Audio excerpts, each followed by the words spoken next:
Bismillahirrahmanirrahim. Assalamualaikum warahmatullahi wabarakatuh. Jumpa lagi teman. Yuk kita lanjutin aja kisah dari Rusin Torok Nyowo. Seperti apa kelanjutannya? Cari tahu di bagian ini ya. Bagian ini lebih seru karena Agus tuh yang cemen tuh, istrinya lagi kayak gitu malah meringkuk ketakutan. Si Agus ini dimimpiin sama makhluk itu tuh, tanda kutip, bahwa anaknya Mary itu ada di suatu tempat. Nah, dia menuju ke situ. Tapi apa yang terjadi? Tidak sesuai harapan. Cari tahu ya di bagian ini ya, apa yang akan terjadi. Tapi sebelum kita masuk ke bagian ini, mari kita berdoa dulu ya. A'udzu bikalimatillahi tammati min syarri ma khalaq. Bismillahirrahmanirrahim. Allahumma sholli ala sayyidina Muhammad sallallahu alaihi wasallam. Oke, kita masuk ke ceritanya.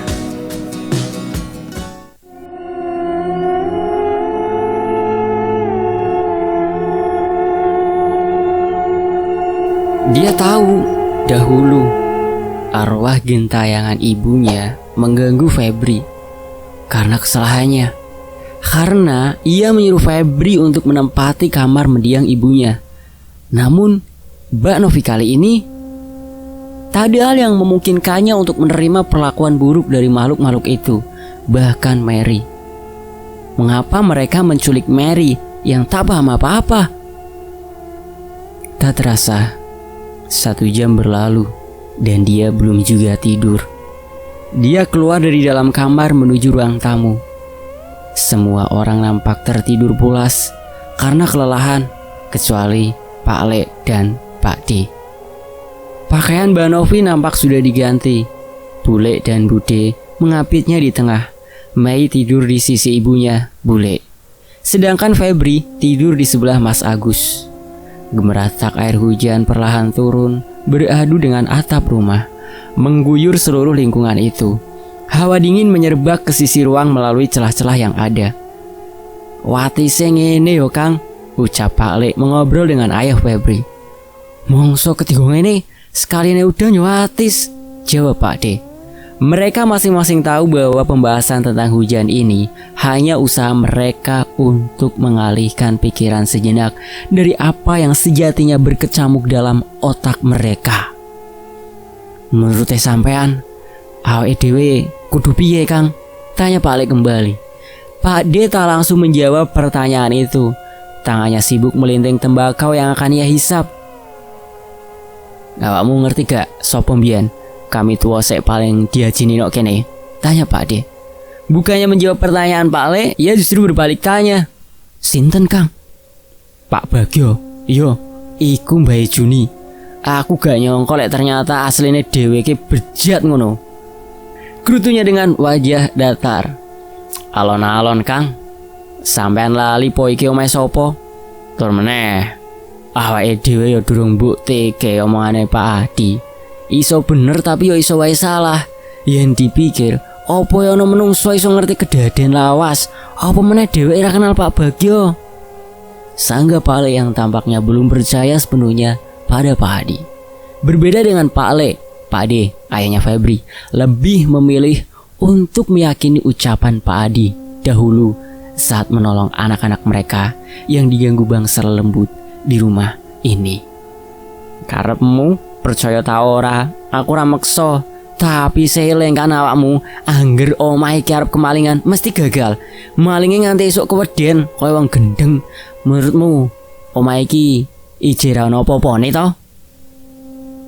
Pak D kembali melontarkan tanya. Pak Le diam, menyadari perkataan Pak D yang ada benarnya juga. Tanpa menjawab pertanyaan Pak D lebih dulu, ia berjalan menghampiri Juni untuk meminta selimut seadanya. Mungkin hawa dingin telah berhasil menembus suhu hangat badannya itu. Memang benar, sejak rumah ini kembali ditempati Juni, banyak orang tahu bahwa gadis itu kini hanya sebatang kara, namun memiliki banyak harta benda, maka banyak pula orang-orang yang berniat buruk berusaha merampok ataupun mencuri di rumahnya. Dan seperti kata Pak D barusan, para pencuri itu selalu tertangkap oleh warga. Mereka ditemukan duduk kebingungan di depan pagar rumah dan meracau tak jelas seperti orang gila. Tanpa sadar, mulut-mulut itu berkata jujur bahwa mereka akan mencuri di sana. Mereka juga gemetar ketakutan, meminta pertolongan pada warga untuk menyelamatkannya dari sesuatu yang warga pun tak tahu apakah yang mereka maksudkan itu. Juni gelisah menunggu pagi tiba. Ia tak sabar untuk mencari keponakannya kembali. Di satu sisi, dia juga harus istirahat dulu malam ini, atau dia tidak akan mampu mencari Mary karena tubuhnya melemah. Memang benar kata orang-orang, kalau hati tak tenang, sudah pasti badan bereaksi untuk tidak merelaksasi dirinya. Dia memutuskan untuk mengambil obat tidur dan meminumnya. Barangkali itu bekerja.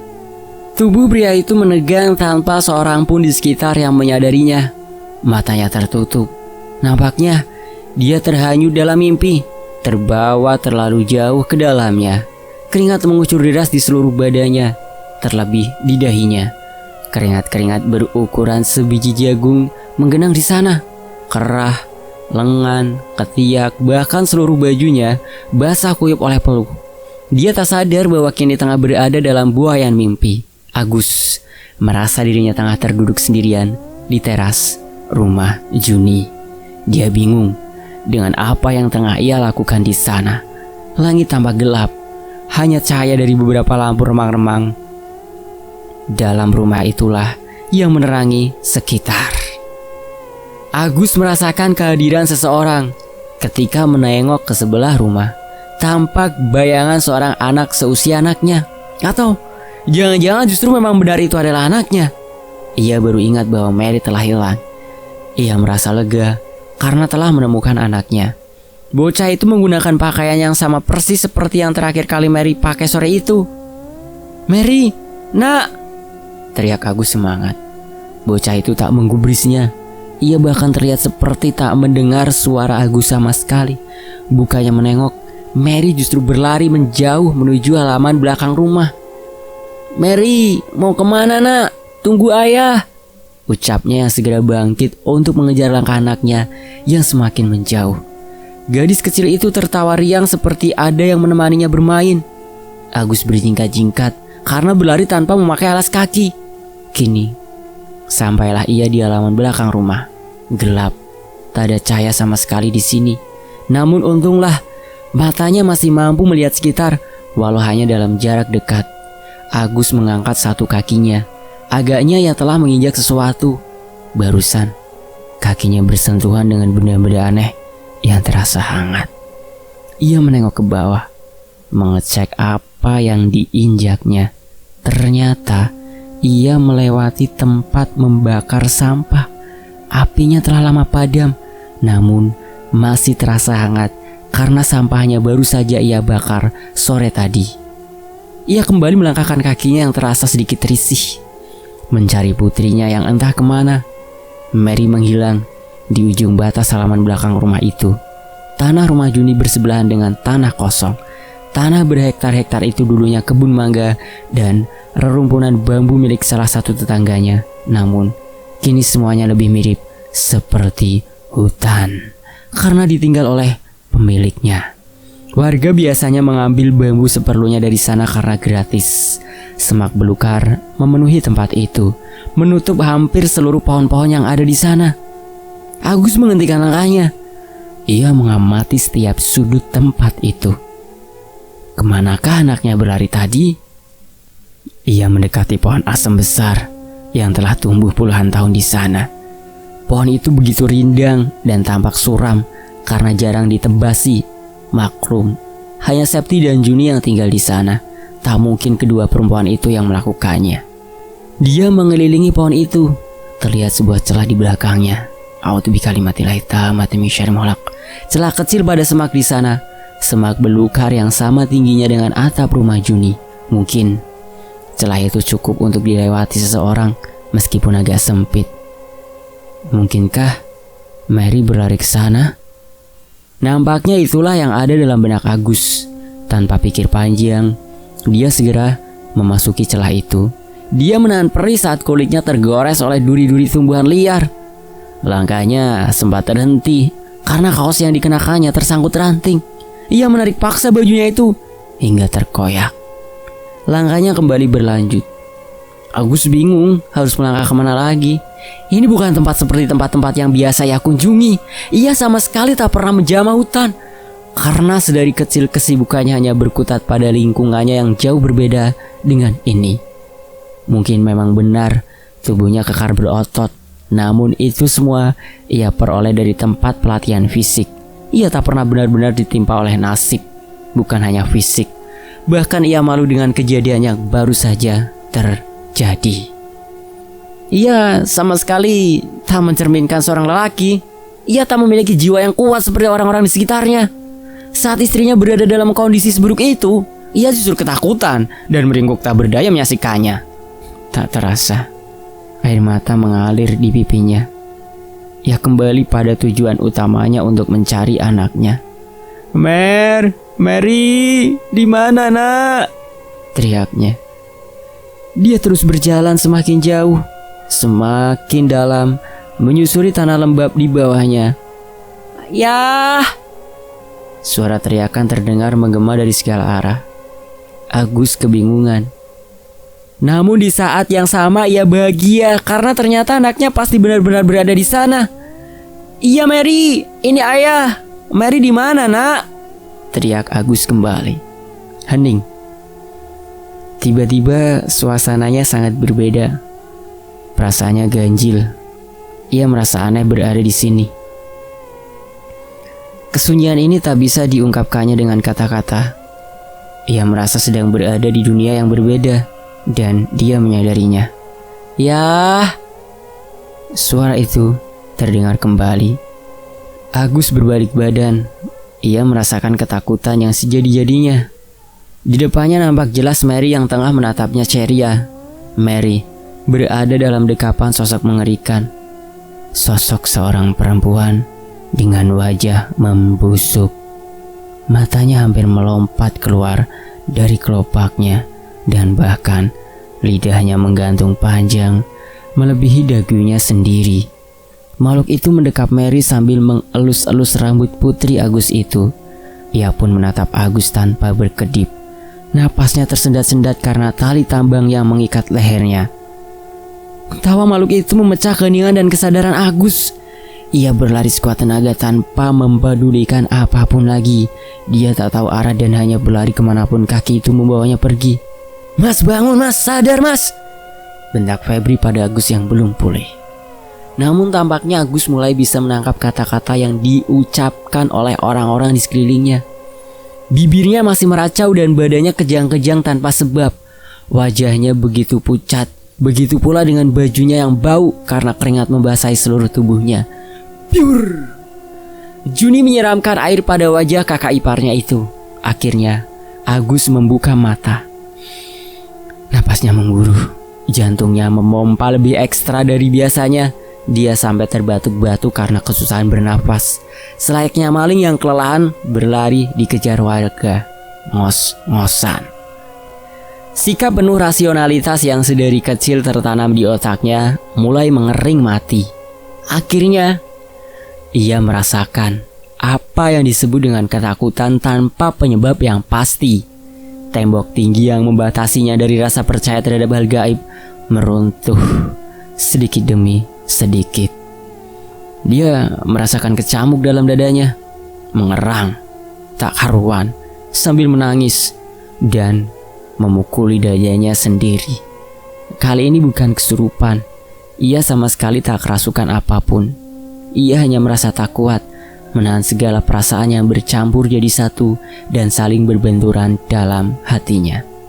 Rasa bersalah, rasa putus asa, rasa malu, rasa tak percaya, serta rasa kehilangan. Oh Tuhan, mentalnya terlalu lemah untuk seukuran seorang pria. Semua orang kebingungan, bertanya-tanya apa yang sebenarnya terjadi pada Agus. Mereka saling melempar pandang, berpikir kemungkinan bahwa Agus baru saja mengalami mimpi buruk.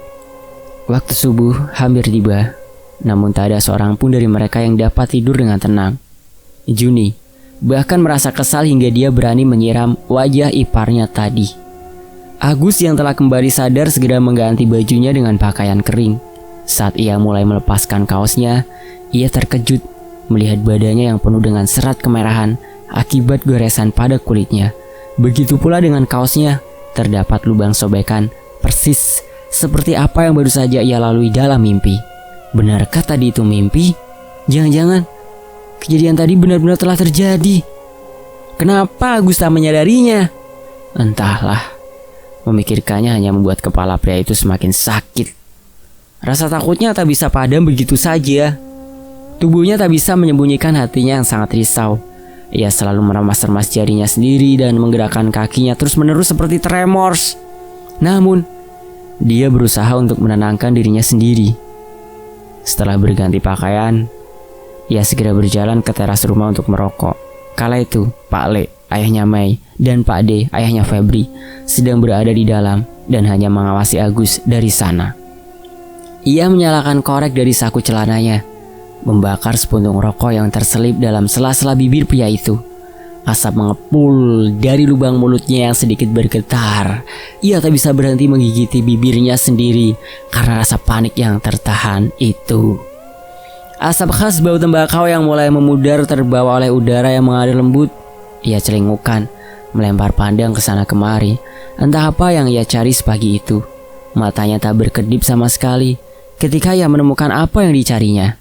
Mary benar-benar ada di tempat yang sama seperti di mimpinya. Bocah itu berdiri di sebelah rumah lalu berlari menjauh ke area belakang. Agus ingin mengikuti sosok anaknya itu. Namun ia ragu, sangat-sangat ragu setelah memori akan mimpinya terlintas kembali. Ia malu akan dirinya sendiri. Selama ini ia hanyalah ayah yang lemah. Ia tak mau terjebak dalam rasa bersalah seperti itu. Ia pun memutuskan untuk mengejar putrinya. Mungkin ini akan terasa lebih mudah. Dirinya mungkin lebih siap karena telah menghadapi hal itu lebih dulu, pikirnya. Agus membuang rokok yang baru saja dihisapnya setengah. Dia segera memakai sandal karena ia ingat dalam mimpi kakinya tak menggunakan alas sama sekali. Ia segera berlari ke halaman belakang, langsung menuju ke pohon asem tua belakang rumah. Langkahnya melambat. Pelan-pelan ia memastikan ada tidaknya celah yang baru ia lihat dalam mimpinya. Maklum, jika dilihat dari dapur, celah itu tak akan nampak karena terhalang batang pohon asem yang sangat besar itu. Aduh, saya merinding teman-teman. A'udzu bikalimatillahi tammati min syarri ma khalaq. Ada celah di sana. Dia mengamati lubang itu untuk beberapa saat. Rimbunan di sana terlihat basah. Mungkin karena semalam turun hujan. Ia menunduk mengintip kebun kosong di depannya melalui celah itu. Di sana sedikit gelap. Bau tanah basah menyerbak di mana-mana. Agus menelan ludah dalam-dalam. Tangannya mengepal, mencoba meyakinkan diri bahwa ia berani menghadapi apapun yang akan terjadi selanjutnya. Ia mulai masuk ke sana. Lagi-lagi, tubuh itu tergores-gores oleh semak berduri. Kaki kirinya lah yang pertama kali mendarat di lahan itu. Pandangannya menyapu area itu. Ternyata ada jejak kaki, jejak yang nampak sangat baru.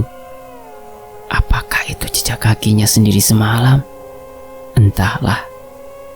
Ia berjalan dengan berputar-putar, khawatir akan ada yang muncul tiba-tiba. Tengguknya mulai merinding, seperti ada banyak pasang mata yang tengah menatapnya tanpa henti. Mulutnya komat kamit membaca doa apapun yang ia bisa. Bukannya menjauh, namun justru makhluk-makhluk itu sengaja menampakkan diri di hadapannya. Jantungnya serasa mau copot. Badannya gemetar hebat. Hingga tak sadar ia telah terjerembab di kubangan air karena ia berjalan mundur, menghindari makhluk-makhluk yang berjalan ke arahnya. Ada beberapa anak kecil dengan mata hitam menuju ke arahnya. Anak-anak itu bertubuh tak lengkap. Tak ada satupun yang normal seperti manusia kebanyakan. Ada yang berjalan terseok-seok. Ada yang mengesok di tanah karena sama sekali tak memiliki kaki. Tawa yang terasa pernah didengarnya terdengar dari atas Agus. Ia mendongak perlahan, memastikan apa yang ada di sana. Ternyata sosok mengerikan yang ia lihat dalam mimpi semalam ada di sana. Pohon mangga masam yang begitu tinggi. Aduh, merinding teman-teman. Leher wanita itu terjerat tali tambang yang menggantung di dahan pohon itu. Matanya melotot seperti mau copot. Begitu pula lidahnya yang menjulur keluar karena lehernya terjerat. Tiba-tiba sosok itu menjatuhkan diri menimpa Agus. Ia terus-menerus tertawa hingga seluruh badannya terguncang. Setan itu mencoba memasukkan jari-jarinya dengan kukunya yang begitu hitam dan berbau busuk ke dalam rongga mulut Agus. Agus tak berdaya. Ia meronta tak karuan menahan sakit dan mual. Di sisi lain, Pak Le dan Pak D baru menyadari bahwa mereka kecolongan. Lalai saat mengawasi Mas Agus. Mereka berdua panik kehilangan jejak. Loh, Agus melayu ngendi mau Kang? Ucap Pak Le geragapan. Lah, bukannya mau nang teras toh? Kowe piye sih? Dikon ngawasi wae ra iso. Ucap Pak D yang justru menyalahkan ayah Mei itu. Kok aku? Lah wong sampean yo melu barang. Lamboh, ayo gendang digoleki, selakon apa-apa. Gerutu Pak D mengakhiri perdebatan mereka berdua. Mereka lari tergopoh-gopoh, bingung hendak mencari Agus di mana. Pak, sama nate ngendi? Teriak Ibu Febri dari dalam rumah. Goleki Agus, ucul wonge. Jawab Pak D buru-buru. Masya Allah. Perempuan tua itu berjalan ke teras, menyaksikan suaminya dan tetangganya mencari Agus. Kedua pria itu masih celingukan tak tahu harus bagaimana. Kang, iki ono bekas sandale. Koyone parake mengguri. Ayah Mai berhasil menemukan petunjuk pertama mereka. Iyo, iki jelasnya. Ayo ndang disusul. Aja kayak Febri.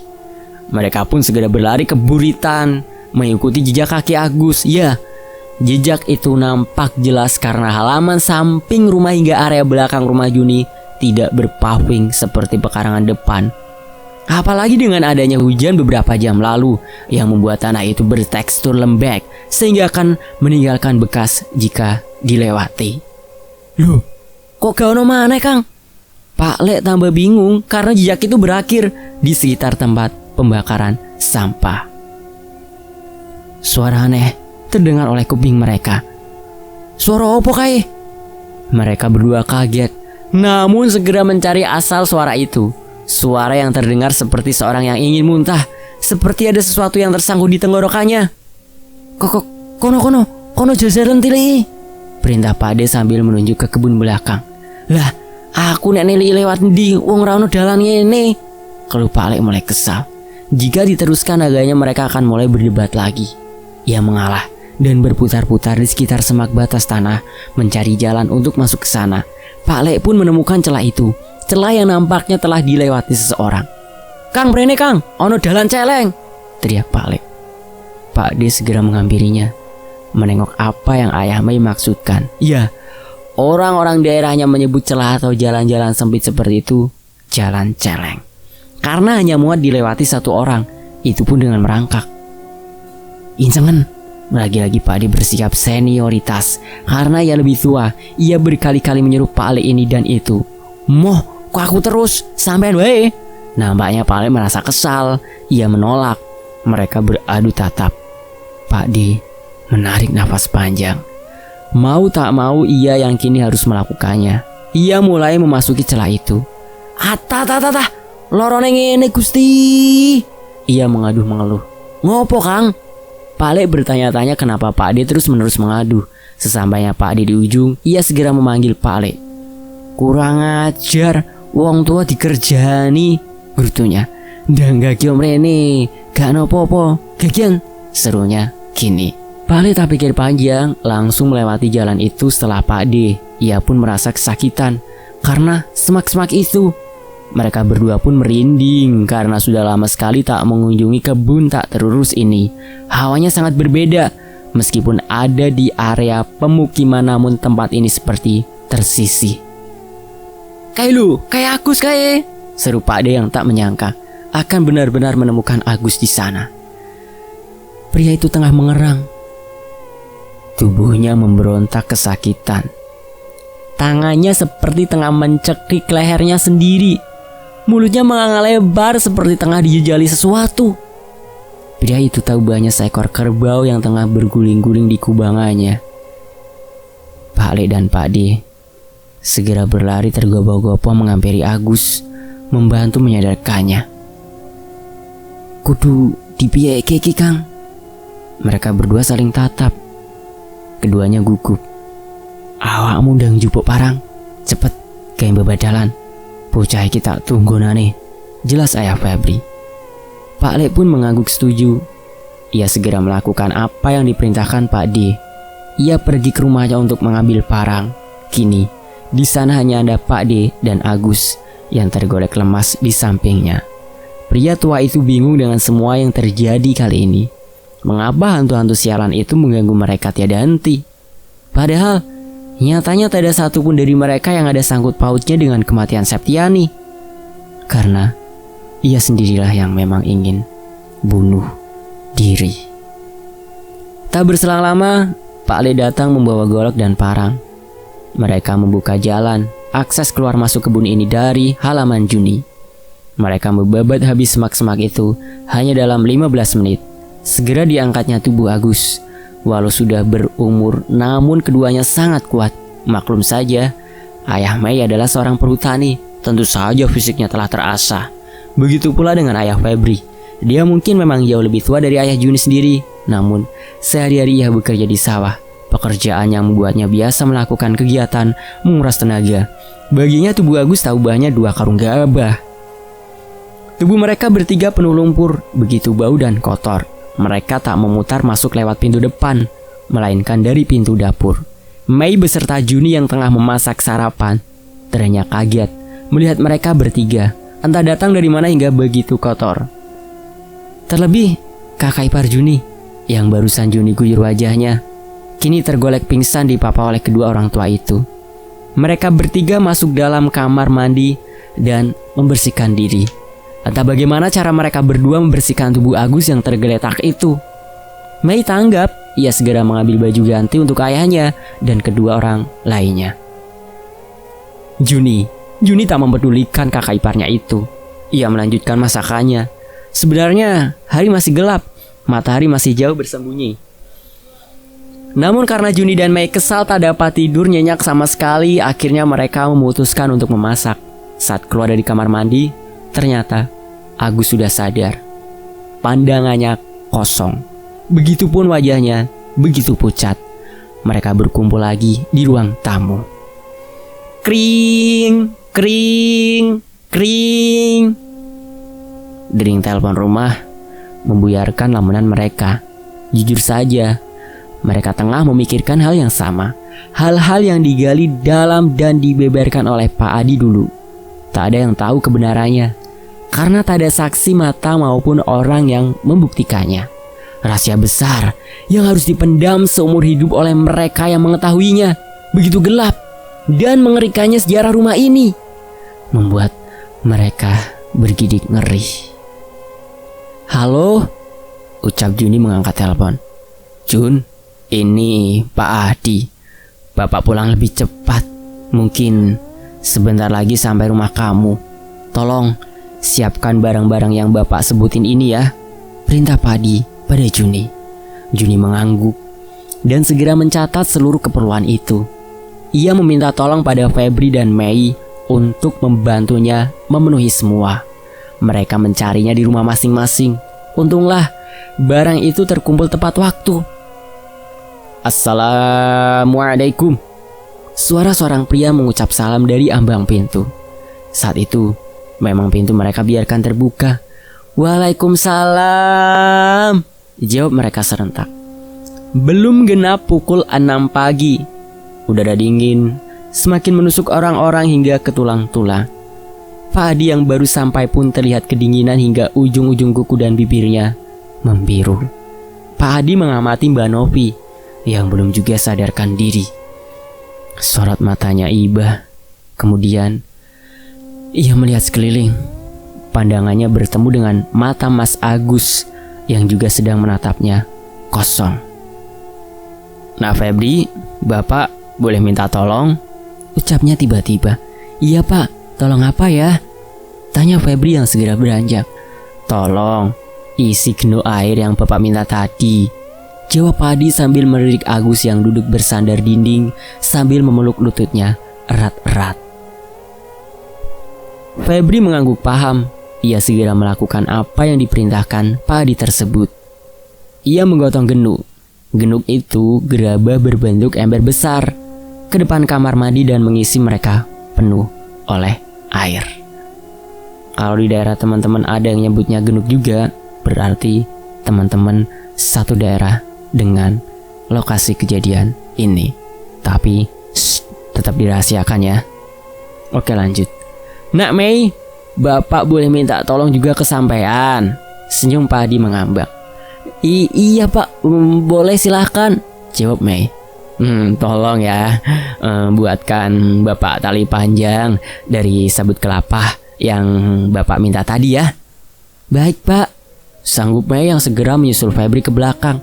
Ia mengambil dingklik untuk alasnya duduk dan mulai menyerat-nyerat sabut kering yang dibawanya dari rumah atas permintaan Padi tadi.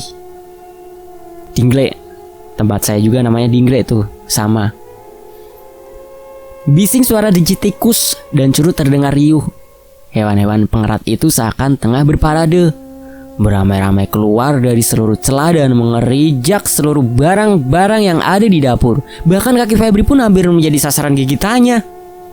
Mei menjadi ketakutan melihat rombongan tikus itu. Ia tak menyangka ada tikus sebanyak itu di rumah ini. Seakan ada yang menggiring mereka untuk mengganggu apa yang tengah dikerjakan Mei dan Febri tersebut. Samar-samar terlihat bayangan seseorang yang tengah berdiri menatap mereka dari ambang pintu belakang. Saat itu pintunya memang terbuka. Makhluk mengerikan itu menyeringnya seram, tersenyum sinis terhadap mereka. Awalnya hanya Mei seorang yang melihat makhluk itu. Namun Febri yang merasakan gelagat aneh dari Mei yang mematung segera menengok ke arah mana mata Mei menatap hingga terpaku seperti itu. Ia menelan ludah dalam-dalam. Sejujurnya ia pun seorang penakut. Namun ia tahu pasti bahwa ketakutan ada untuk dilawan. Jangan biarkan diri diperbudak oleh rasa takut. Ia mengambil segayung air lalu dengan cepat menyiramkannya pada bayangan itu. Anehnya, setelah makhluk yang mereka tebak sebagai arwah Ibu Juni itu langsung hilang beserta seluruh tikus-tikus tadi. Di ruang depan, Padi menghampiri Novi, melihatnya lebih dekat, lalu duduk bersila tepat di sebelahnya. Wanita itu tak bergerak sama sekali. Yang bisa tubuhnya lakukan hanya bernafas. Kira-kira Pak Adi akan menyembuhkan Mbak Novi dengan cara seperti apa ya? Tunggu ya teman-teman, saksikan di bagian berikutnya. Bagaimanakah cara Pak Adi untuk menyembuhkan Novi? Dan seperti apa kelanjutan dari Rusin Torok Nyawa ini? Admin undur diri. Cari tahu di bagian berikutnya ya. Apresiasi setingginya buat penulisnya, Cimol @itskiana. Teman-teman bisa follow akun Twitternya ya. Linknya akan admin sediakan di deskripsi. Admin undur diri dan wassalamualaikum warahmatullahi wabarakatuh. Terima kasih teman-teman, kalian luar biasa.